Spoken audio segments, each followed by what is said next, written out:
अगर पति ने डाल दिया है डाइवोर्स का केस और पत्नी नहीं आ रही है और पति हो चुका है परेशान, तो आपको बता दें कि पति को तो परेशान होने की बिल्कुल भी जरूरत नहीं है। अगर उसकी पत्नी कोर्ट में नहीं आ रही है तो उसको बहुत बड़ा फायदा होने वाला है। पैसों का भी फायदा होगा, समय का भी फायदा होगा और आपका डाइवोर्स भी हो जाएगा। यानी कि तीनों फायदे ही आपको मिल जाएंगे। कैसे मिलेंगे ये पूरी जानकारी आपको देंगे, लेकिन उससे पहले चैनल को सब्सक्राइब जरूर कीजिएगा, वीडियो को जरूर शेयर कीजिएगा, क्योंकि ऐसे बहुत से केस है जिसमें कि पति फंस चुके हैं और सोचते हैं कि डाइवोर्स केस डाल देंगे और पत्नी नहीं आएगी कोर्ट में तो क्या होगा। देखिए, अगर कोर्ट में आपने पति ने केस फाइल कर दिया है, उसके बाद जो है कोर्ट के द्वारा पत्नी को नोटिस भेजा जाता है। नोटिस भेजा जाता है, पत्नी उसको रिसीव कर लेती है, लेकिन रिसीव करने के बाद भी वो नहीं आती, क्योंकि वो सोचती है होगा क्या, कुछ नहीं हो सकता है, ऐसे तो डाइवोर्स होगा नहीं।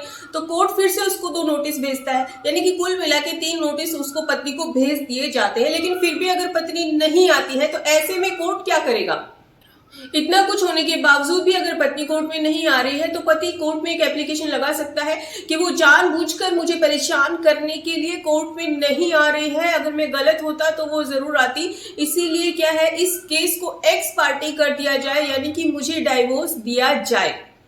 अब इतना होने के बावजूद भी अगर पत्नी कोर्ट में नहीं आ रही है तो कोर्ट भी क्या करता है, एक्स पार्टी डाइवोर्स दे देता है बिना पत्नी की बात सुने हुए, क्योंकि कोर्ट ने ऑलरेडी उसको 3 नोटिस भेज दिए हैं, बहुत क्लियर किया है कि भाई आओ तुम अपनी बात रखो। लेकिन उसके बावजूद भी अगर पत्नी नहीं आ रही है तो वो जो कोर्ट है वो एक्स पार्टी डाइवोर्स दे सकता है। अब इसमें पति को बहुत फायदा होगा, क्योंकि जो एक्स पार्टी डाइवोर्स होता है इसमें ना तो पति को मेंटेनेंस देना पड़ता है कि भाई कोर्ट कहे कि अपनी पत्नी को आप इतना मेंटेनेंस देंगे और आपका एक्स पार्टी डाइवोर्स हो रहा है, और ना ही एलिमनी देनी पड़ती है।